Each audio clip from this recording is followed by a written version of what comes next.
Hi, Or Kodesh. Happy Elul. I'm really honored to have the chance to talk with you today about my favorite part of this month and one of my favorite aspects about Rosh Hashanah.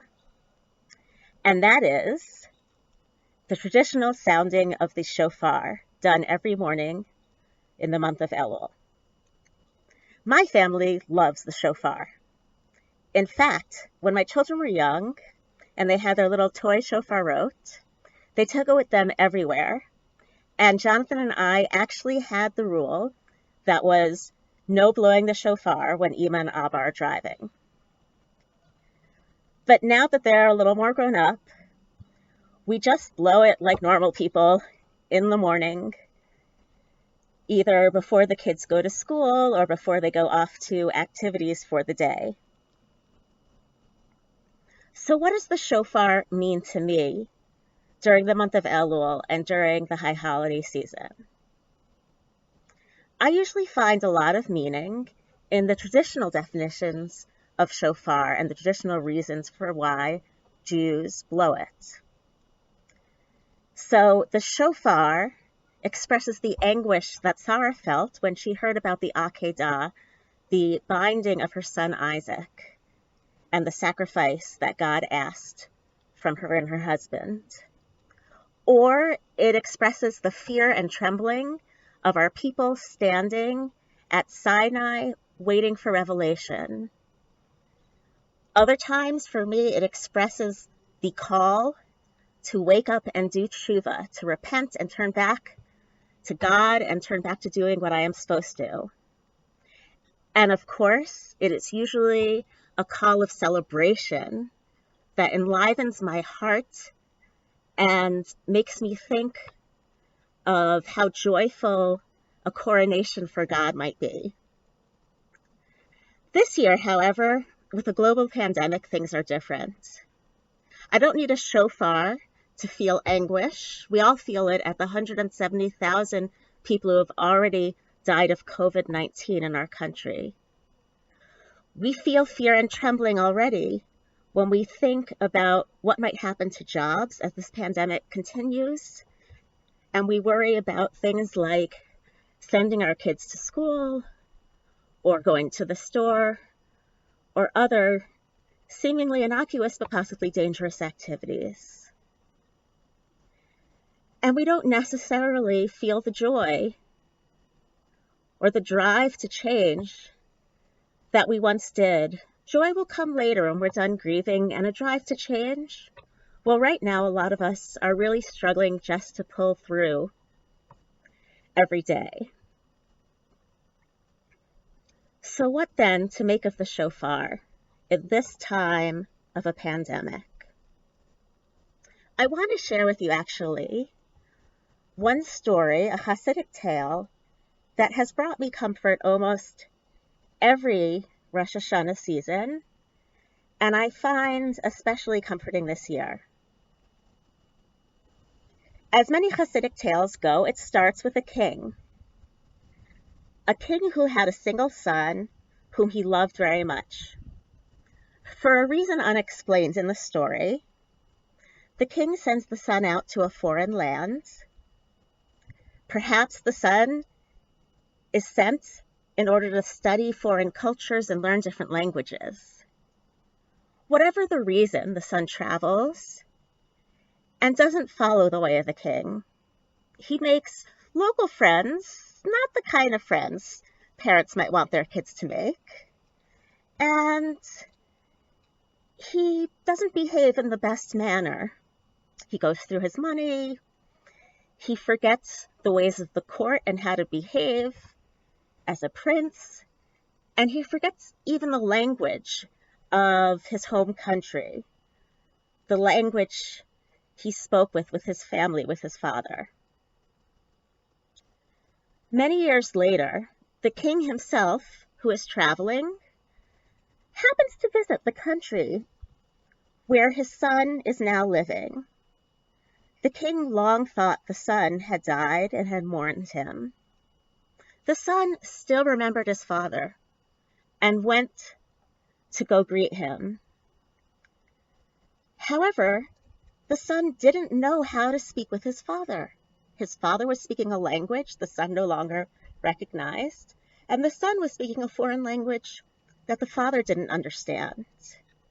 In fact, with ratty clothes and long hair, the son no longer looked at all like the boy the king remembered, and the king couldn't even recognize him. Wanting so much to be embraced by his father and not knowing how to communicate, the son let out a howl, a wail, a cry, a deep cry. The father had not understood any of the son's words. But as soon as he heard that cry, the king recognized the voice of his child.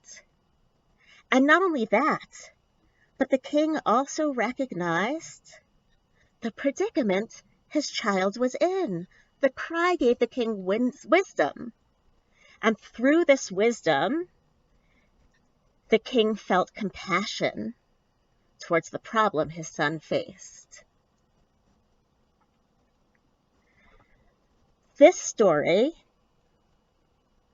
which is by Rabbi Lev Yitzchak of Berdichev, is a parallel to the story of the shofar for Rosh Hashanah and Yom Kippur. One of the reasons I always appreciate thinking about this story during the month of Elul is because when we finally get to Rosh Hashanah itself in the Musaf service, we say the words, Vayishma Elohim et na'katam, Vayiskor Elohim et brito, from Shemot or Exodus 2:24. We're saying, God heard the cries of the people when they were slaves in Egypt, and he remembered them and his covenant with them. And I know from this statement that God, who has a whole world to watch after, who may watch after the whole universe, isn't always paying attention to any one individual or any one people. But God hears our cries, and even if we no longer understand God's language, and even if I no longer know the language I should speak to God, God can understand the wail of the shofar and know that I am serious about a commitment. And this year, I find the story even more meaningful because I don't just want God to hear my cry and remember me. I want God to hear my cry, the cry of the shofar, whether it is blown by me or by any one of you or by any Jew preparing for the high holidays. And to be like that king, to not only remember the voice of God's children, but to understand their deepest desires. And for this desire to turn, or this understanding, to turn into compassion. I pray every morning as I blow the shofar this month that God will not only remember me, will not only know that I have a responsibility to do tshuva, but God will turn back God's self to me and turn back God's self to this world and help heal us, our minds, our bodies, our spirits, help heal those who are suffering, those who are sick. It is my one goal for this high holiday season and for the year 5781. I wish you a Shana Tova. Please stay safe, stay healthy, keep smiling, and May this new year bring us all the blessings we need to continue ahead in strength.